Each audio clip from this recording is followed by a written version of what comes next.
Maybe, just maybe, the trick to prime time footy fixturing is just get two teams that don't know how to defend when they don't have the ball, stick them on Marvel Stadium and just let it play out as chaotically as possible. And you know what? I rate it. I really do. Let's talk about whatever the hell we just witnessed at Marvel Stadium on Thursday night. Let's do it. So it's the second lucky escape, I suppose, is the way that some people might call it. I just think that the Bombers just stood up as much as they needed to. They kind of played down to their opponent a whole lot. They got out of the blocks. They played the game their way for a while and all of a sudden just went, let's just go away from everything that worked for some reason. They just stopped going through the corridor. They just stopped the aggressive ball movement. They just stopped transition handballing. They just stopped overlap half-back movement. And it was so weird as to why they went, we don't need to do anything revolutionary. We're playing North. And it almost bit them on the ass. So my kind of Essendon part of the spiel here is just play your game as best you can. That's probably the best advice that I could try and give out. It's probably not the best. It's probably not, revolutionary, groundbreaking, whatever word do you want to use to shove in there, I suppose, is going to be a huge benefit to the Bombers. But, it was so weird that they just went, yeah, North playing this. We only have to do what they're doing, but 2.5% better. And we're golden. And it worked, but why is the question here? It's no good. It's not great. Zach Merritt's a fucking star. He just is. There's no other way to describe him. The commentary was 100% spot on, and there was plenty about the Fox Footy commentary that I did not like in this game. Might touch on that, might not, I'm not sure, but that was pretty egregious, some of it, to be real, but Merritt was awesome. 35 disposals, did everything that you wanted him to do.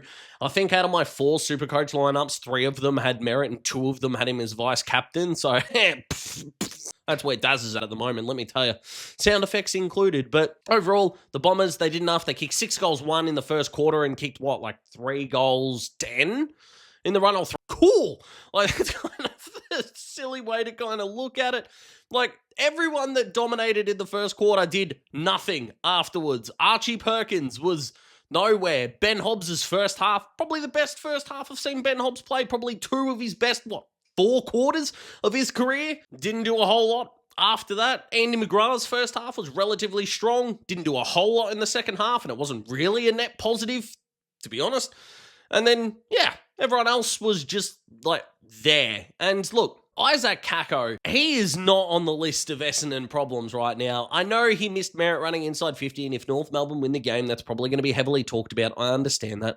But he's not on the list of problems. I understand, it went out of bounds. If he kicks the goal, it's not a big deal. If he hits Merritt, it's not a big deal. It was just the unfortunate only bad option. But again, a ball in is better than a point. So again, it's not a hangable offense. Just is what it is. He's young. He'll learn from it. It's fine. But the Bombers have still got too many passengers. They did enough to win. There really is a 50-50 split here on how you feel about the Bombers. The conversation around North here is that Paul Curtis averages 14 points a game, and they lost by 3. I didn't want to say it, but it's true. Now, if there is a positive, and believe me, there wasn't for a considerable amount of time about the Curtis suspension, is that it kind of snowballed into the not great decision to appeal, to take it. Now, if you want to separate emotion v logic, right? Logic says that it makes sense, right? You're missing round 8, you're missing round 9, you're missing round 10. I know this is for a guy who's going to be going for an All-Australian blazer. He's still going to be eligible for it, but I don't know how it works. It could be that it's going to cost North a lot of money and that's why they didn't do it. I have to hope that's why they didn't do it because it's the only real logical way to look at it. But from an emotional point of view, I totally understand that people think that it was weak and spineless and all these kind of words that get thrown around on social media. I can totally understand that it just looked like a footy club that didn't want to stand up for their player. That makes sense. As an emotion in terms of a reaction to that action, that made perfect sense to me. And then you go in and you go, the first half umpiring was, to be honest. And then Nick Larkey, the dangerous tackle call on Pryor, which was not great. Again, even if it was logical and correct. And look, I missed the replay. As soon as the whistle got done, I had to help the little bloke because he woke up and he wasn't feeling okay. So I haven't seen a replay of it at the time of recording. So if the decision was right, I'm not being blatantly dumb here. I just haven't seen it. I feel like a coach in a press conference. I haven't actually seen it. I haven't. Right. Even if it's the right call, again, I can understand the emotion taking over the logic in a lot of ways. From there, North grew a spine in front of our eyes. Not field-wise, full back to full forward, but it's kind of like players looked at I don't know whether it was the league as a whole, the game, life itself as a footballer, but effectively for the rest of the Larky bump or the prior block, I suppose, on Larky.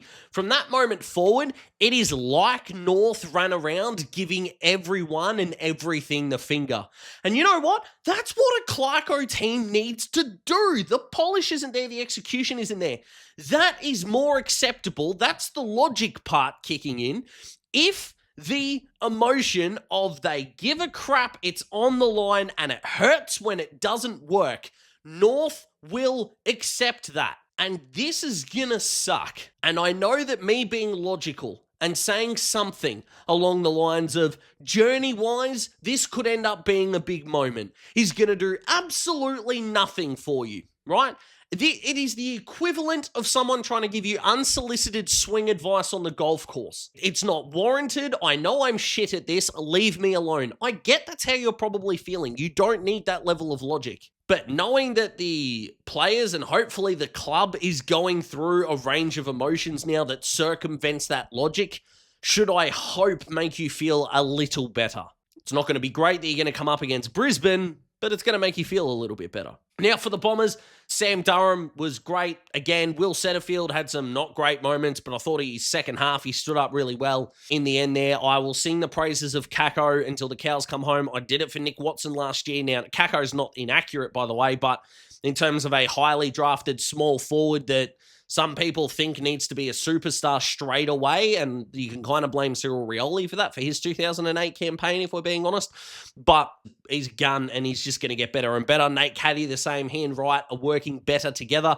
I like the fact that it was Wright getting up the ground in that second half. His ability to be a target down the line was awesome and needs to continue. Again, there were too many times throughout the game where too many players just dropped off. Archie Roberts, I like the fact that Archie made some mistakes in this game, because it seemed like for everything from a net negative that he did, the next thing he did was an overwhelming net positive.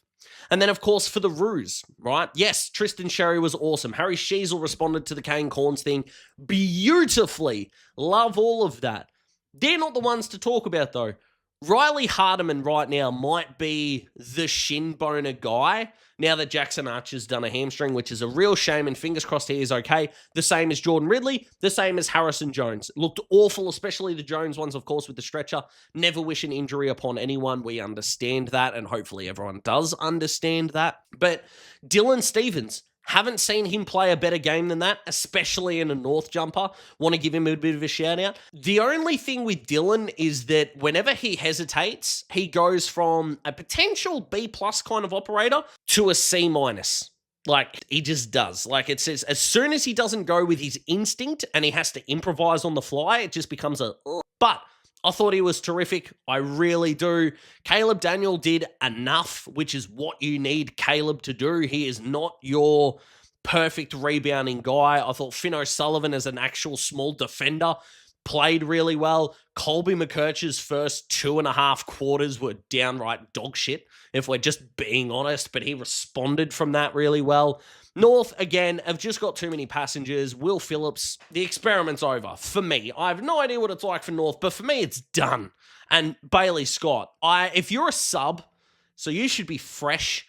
The one thing you have to give is defensive efforts, and he had 4 on the weekend where it was, boy, blokes that have had 100 minutes time on ground should not be bursting through you like that, and I think that should annoy North fans in a massive way. Overall, I kind of feel like I've shat on the Bombers here, and that is not intentional. I still think if you're going to win and play ugly, 4 points is 4 points. Take it and bloody run. Absolutely.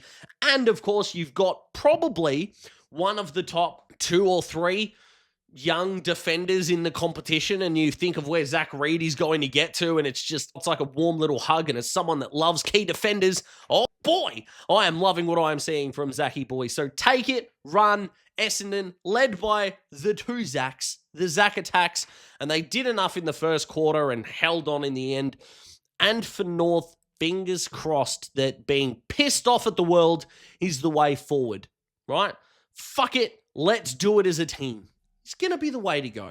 And if you are going to watch a really close game on prime time, regardless of the quality, do it with a pregnant supporter of the losing team, because there were some things that my missus came out with tonight that I am not repeating on camera that genuinely reminded me why we love footy. The passion, the things that go on. I love her. And I love everything that happened. Tonight was so much fun. For me, as a neutral supporter, it's not fun for North supporters.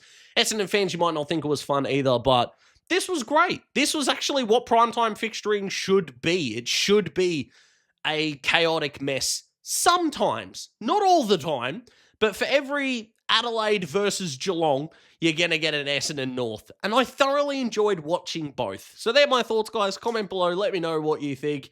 Marvel Mania, what a thing. What a beautiful thing it was. And fingers crossed this lays the groundwork for a really good weekend of footy. Sunday is going to be awesome. St. Kilda Freo got a bit to live up to, if I'm being honest. But it is what it is. We'll see what happens. Thank you so much for watching. Like the video if you like the video. Subscribe to join the Daz Talks Footy family. I really appreciate you guys jumping in. Even if you're not a supporter of either side, checking out my thoughts is always something that I appreciate. So I will see you after the St. Kilda and Freo game. Love you all. Thank you very much. Goodbye.